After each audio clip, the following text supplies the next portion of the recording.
Why do I hear Christians say, I've been redeemed by the blood of the Lamb? Yeah, that's a really dense phrase. Let's unpack it. First, let's talk about what it means to redeem something. So, if you own something, it belongs to you. Right. But things can get lost or stolen, and then somebody else ends up possessing what is rightfully yours. So I should go get it back. And you could do that in a few ways. You could show some sort of proof of ownership. Or you might need to purchase it back. Or you could just demand it back. However it happens, that transfer back to you as the rightful owner, that's what the Bible calls redemption. Okay. But what does it mean for a person to be redeemed? Yeah, so imagine you lived in ancient Bible times and you ran out of money. As a last resort, you could sell yourself as a slave to pay back that debt. I've lost my freedom. Right. But a family member could come with money called a redemption price and claim you. And that person was called a kinsman-redeemer, and they were transferring you back into the family. I get it. Now, the story of the Bible begins with this big idea that all creation, especially humans, belong to God. But tragically, humans have ended up being corrupted and enslaved by death.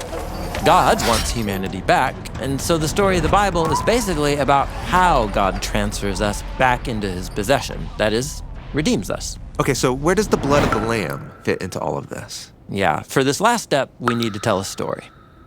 In the scroll of Exodus, Pharaoh has claimed the lives of all of the Israelites, making them his slaves. Yeah, they've lost their freedom. But they don't belong to Pharaoh. Israel belongs to God. Right, so God confronts Pharaoh and demands, let the people go free, or I will take them back with displays of power. You mean the plagues? But they don't work. Pharaoh refuses to acknowledge God's claim on Israel. Right. So in one final act of power, God makes it clear to Pharaoh that not just Israel, but all life belongs to him. God will unleash a deadly plague through the land to compel Pharaoh to free the Israelites. But this plague isn't just on Pharaoh in Egypt. It will also take the lives of Israelites too. Well, remember, every life is already enslaved by death.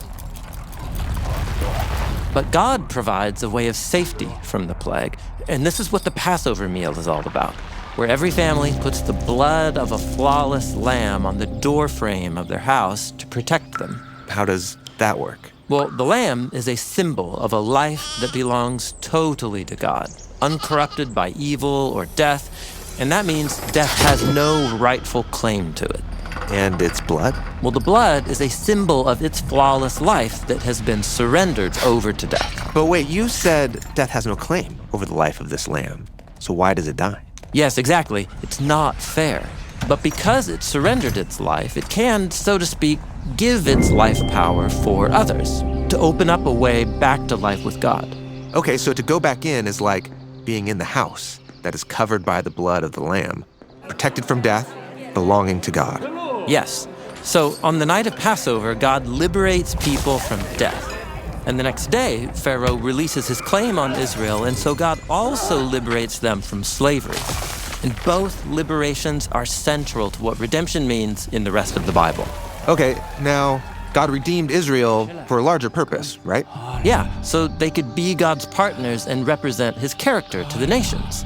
But Israel's story turns tragic as they become enslaved, along with all the rest of humanity, to their corrupt desires and the deadly violence that results. And so instead of living in freedom, Israel remains claimed by death. And so how can Israel, or anyone, be truly redeemed from death? Yeah, that is the question that brings us to the story of Jesus. So Jesus went around announcing the arrival of God's redemption.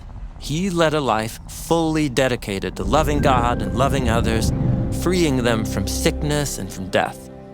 Then Jesus went to Jerusalem on Passover weekend to confront the power of death itself, and the city leaders decide to kill him. But he was blameless. Those leaders have no right to claim his life. Right, it wasn't fair. But in an act of generous love, he surrendered his life for others. And when Jesus was raised from the dead, it all became clear. Jesus is God's ultimate counterclaim against death. And the life of Jesus, represented by his blood, is a covering for anyone who takes refuge in him. Death could not claim him, and ultimately, it cannot claim you either. So when Christians say, "I've been redeemed by the blood of the Lamb," what they mean is that because of Jesus' life, they have been reclaimed by God into freedom and into a kind of life that's beyond the power of death. We belong to God, and nothing can change that. This is what it means to be redeemed by the blood of the Lamb.